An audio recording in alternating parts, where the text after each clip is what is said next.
Cześć. Mam coś dla naszych użytkowników Fabii i BMK, mianowicie chińskie radio Android. Kupiony jest to nowy model w tym momencie. Jest to 7-calowe radyjko od sprzedawcy, który jako jeden z nielicznych pokazuje prędkość w Antutu mierzoną. Jest to program do pomiaru szybkości procesorów z ogólnej wydajności Androida, ponieważ 99% sprzedawców utajnia te informacje, które w zasadzie są najważniejsze. Więc w tym momencie mamy radyjko kupione za 600, które, jak dobrze pamiętam, to ma 180 000 punktów Antutu. Ile to jest? No, taka S22, powiedzmy, Samsung S22 normalny ma 1 000 000 punktów, także to 200 000 to zdaje się być mało. No, ale to jest już taka ilość prędkości, wydajności, że wszystko powinno działać w zasadzie normalnie. Natomiast 90% tych chińskich główienek, tych radyjek, no, oscyluje w prędkości 30 do 60 tysięcy, czyli dużo, naprawdę już za mało, żeby uruchomić jakieś podstawowe aplikacje typu mapy, to jakiekolwiek nawigacje, tak? Już nie mówię na to mapa Google'a, tylko nawet jakieś tam prościejsze Sigich czy HERE, one po prostu są już za wolne, żeby dały radę obsłużyć tylko jedną aplikację. Nie mówię o tym, żeby w tle leciała muzyka na przykład. No, to radio jest nowe. Co ciekawe, ma już z tyłu zamocowany i działa wentylator, także mój pomysł sprzed wielu lat, że to radio powinno być chłodzone, jest no, widać przez Chińczyka zaaprobowany, z tym, że z tego co widzę, podłączenie musi odbywać się ręcznie. Jeżeli chcesz, to masz, jeżeli nie, to nie, bo w tym momencie wentylator działa, ale w moim radiu, bo na szybko podłączyłem sobie tylko zasilanie, żeby zobaczyć, czy to w ogóle coś będzie słychać, czy to będzie działać, tak? Będę nagrywał, co ciekawego zobaczę, to po prostu Wam pokażę. Pierwsza fajna funkcja to jest wygaszenie ekranu podczas jazdy nocą. Moje stare radio oślepia wręcz i muszę kombinować lub wyłączać ekran specjalnie z guzika lub ustawiać ciemne motywy, żeby po prostu nie denerwowało mnie podczas jazdy. To radio widzę, że ma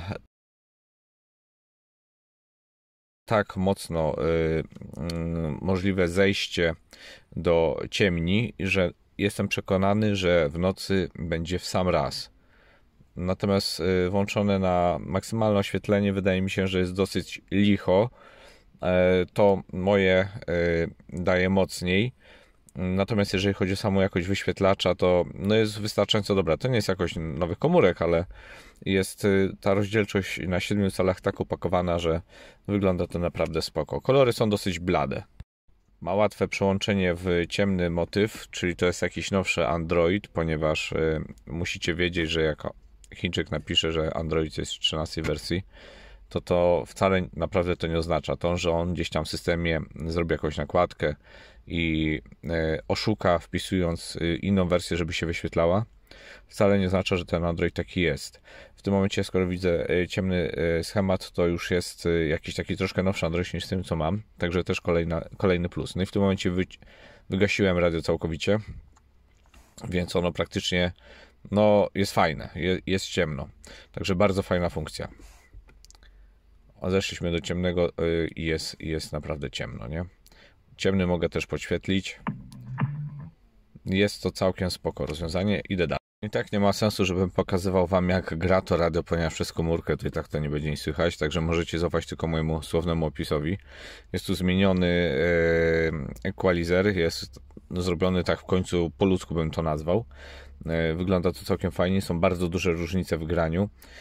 Trzeba też wiedzieć, że ten fabryczny kawałek, co tu jest wgrany przez Chińczyka, on na bank jest jakoś zmodyfikowany, jest jakiejś super jakości zrobiony i robi wrażenie, zaraz po włączeniu radia robi mega wrażenie, że radio gra lepiej.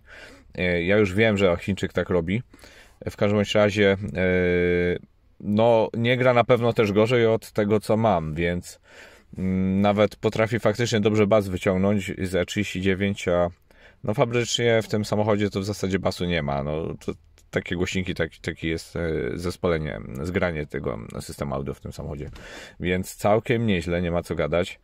Są jakieś tutaj, widzę, dodatkowe funkcje, które być może działają. No z tego co widzę, to na tak ładnie płynnie działa, nie jest to taka ściema totalna. Loudnessy są, no fajnie, jest tutaj coś tak dołożone, że mniej więcej widać, o co tu chodzi. Także pobawię się tę chwilkę i powiem, jakie jest moje wrażenie. Więc tak, wszystkie te funkcje w zasadzie działają. To, co mogę sprawdzić, bo nie mam podłączonego w tym momencie subwoofera, nie są takie elektronicznie generyczne, takie strasznie sztuczne. No dobre wrażenie to sprawia, także nie powiem, jest na razie postarane. Kolejny punkt jest na plus. Lecimy dalej.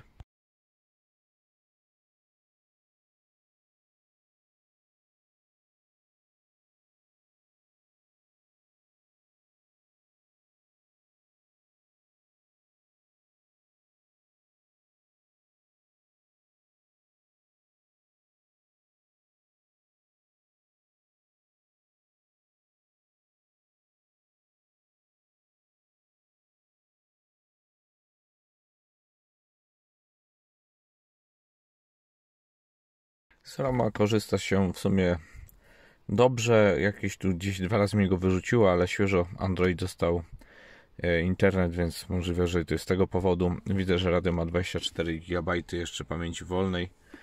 Ściągam w tym momencie Antutu po to, żeby samemu sprawdzić, ile to radio faktycznie ma prędkości. Fajnym bajerem jest to, że pokazuje nam stan akumulatora 11,6 V, czyli już tak trochę mało jak na elektronikę, ale myślę, że stabilizatory pozwalają temu radiu pracować, bo to pewnie pracuje na 3,7 czy 3 V albo 5 V, także próbuję to instalować i zobaczymy, jak przebiega sam proces, tak? Nie do końca dobrze wykrywa dotknięcia takich małych takich przycisków. Ewentualnie są po prostu lagi w tym radiu. Ono bez porównania lepiej chodzi od tego, co za te same pieniądze ładnych kilka lat temu kupiłem, to które mam w BMC, także to jest duży plus. Instalacja przebiegła faktycznie szybko, jak w normalnej komórce. Radio ma chyba automat wykrywający jasno-ciemno. Ono samo się przerzuca ciemny, jasny motyw, ponieważ gdzieś tu ręką lekko zasłoniłem i z jasnego przerzuciło mnie do czarnego. No i robimy test, tak? Nagram wam chyba cały ten test, najwyżej przyspieszycie sobie go, żebyście zobaczyli, że tu nie ma jakichś ściem. Nie wiem, co teraz się dzieje, nie wiem, dlaczego ten obraz nie wyskoczył. Ale mam jakąś informację, że to jest Roko K706. Rozdzielczość ekranu jest podana 1024x600. To na takie samochodowe radio jest wystarczające. Może jest gdzieś tu jakaś informacja o korach. No jest niby 8 korów. Więc nieźle. 60 klatek, tak jak mówiłem. Nawet ma chyba przednią kamerę z tego co widzę. Jest pewnie gdzieś ukryta lub w ogóle zabudowana.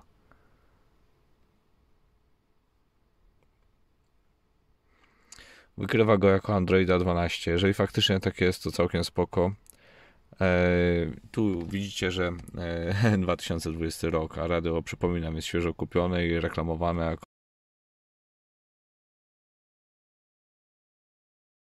najnowsze. No ale no to jest Chińczyk.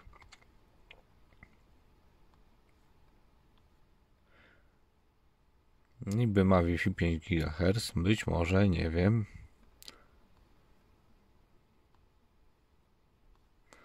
No i tyle stąd się da dowiedzieć. Spróbuję zainstalować i zaraz wam pokażę. Rozpoczął się test. No, są jakieś takie grafiki, które sprawdzają, jak szybko generuje się obraz. No chodzi to o średnio, no bo to są mega trudne animacje. Potem jest obliczanie mocy procesora. Nas interesuje zasadniczo wynik. Pokazuję wam to tylko po prostu jako takie prezentacja, o co w tych testach chodzi. Test leci dalej. 36%. Czekam, obserwuję. Jeszcze ten test trwa, długo to wszystko idzie. Ładuję jakieś obrazki. W końcu się udało dowiedzieć. 227 000 punktów. Więc no ładny wynik, ładny. Rzeczywiście jest to szybsze radio. Także warto już myśleć w takim razie o tym, że będę na nim używał nawigacji. Teraz pozostało sprawdzić, jak będzie chodzić ten cały Android Auto, nie? To będzie to.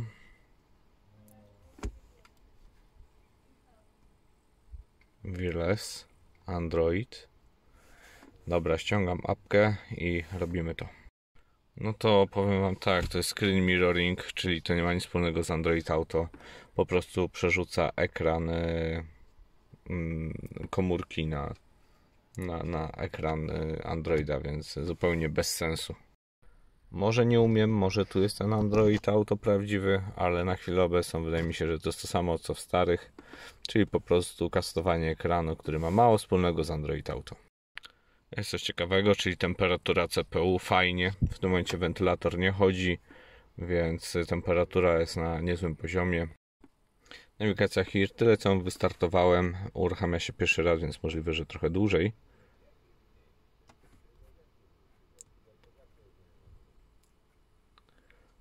Sygnał GPS.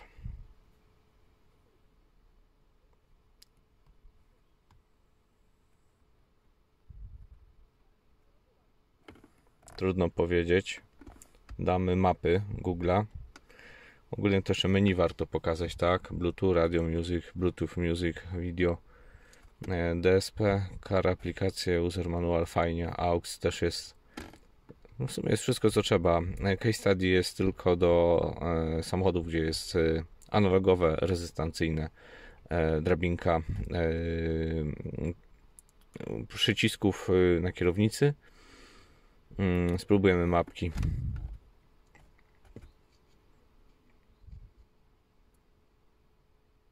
Jest internet, więc powinno ściągnąć sobie mapę.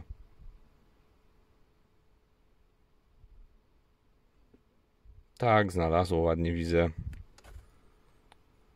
Płynnie to działa. Nie mam wątpliwości co do tego. Wyszukiwanie jest szybkie.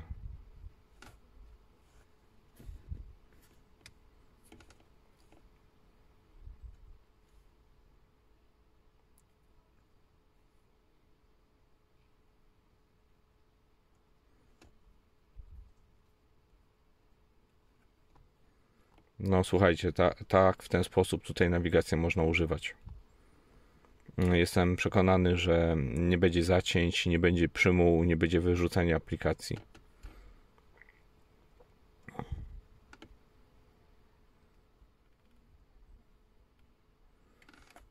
Co wam tu jeszcze mogę pokazać? YouTube'a pewnie, nie?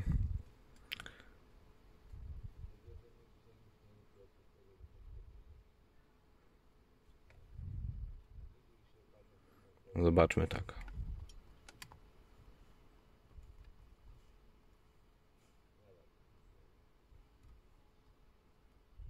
Zobaczymy, jakiś filmik może nagrał.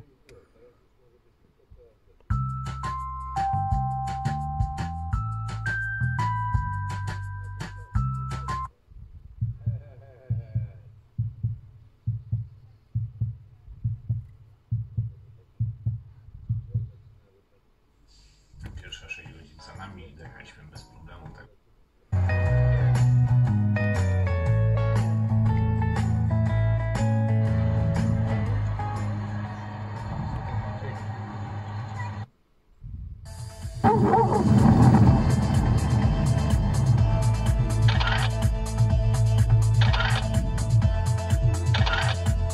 No, używa się tego jak zwykłej komórki, tak. To fajnie, spoko. Szacun. No nie powiem, 600 zł za to radio jest tą ceną taką do zaakceptowania, biorąc pod uwagę jak to faktycznie działa, więc no chętnie bym na takie wymienił, nie powiem. Wygląda na to, że tu większość funkcji działa dobrze. Rzućmy sobie jeszcze okiem na menu, które tu jest. Zobaczymy jak to chodzi. Języki widzę do wyboru. Mamy coś tu jeszcze więcej i tyle. No jest to nawet ładnie zrobione.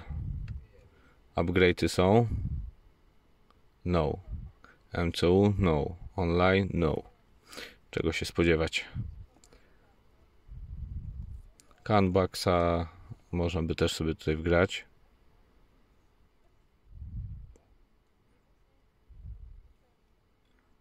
No, ładnie, ładnie. Jest i remix, wyciszanie. Standardowe ustawienia głośności widzę też tutaj jest nawet ładnie zrobione. Od ilu ma zaczynać, jak jest samochód włączony. Może spoko. No powiem tak, naprawdę postarane to jest już radyjko. Widać postęp nawet u Chińczyka. Nie próżnowali, dali siebie jakieś mocne 30%. Fajnie.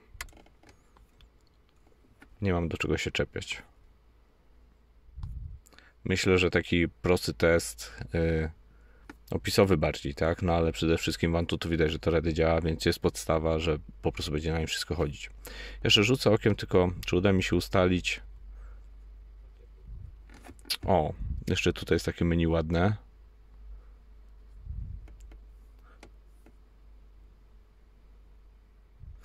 Do Factory nie znam, tam też mogły być fajne funkcje. Kamera cofania, wyświetlanie.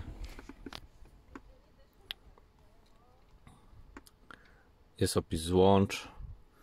A ja bym chciał wejść sobie jeszcze tylko w menu Androida.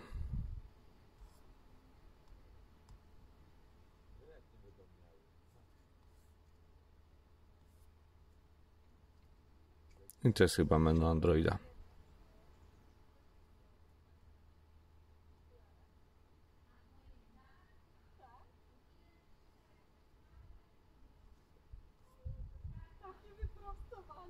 No, także tutaj ciekawie.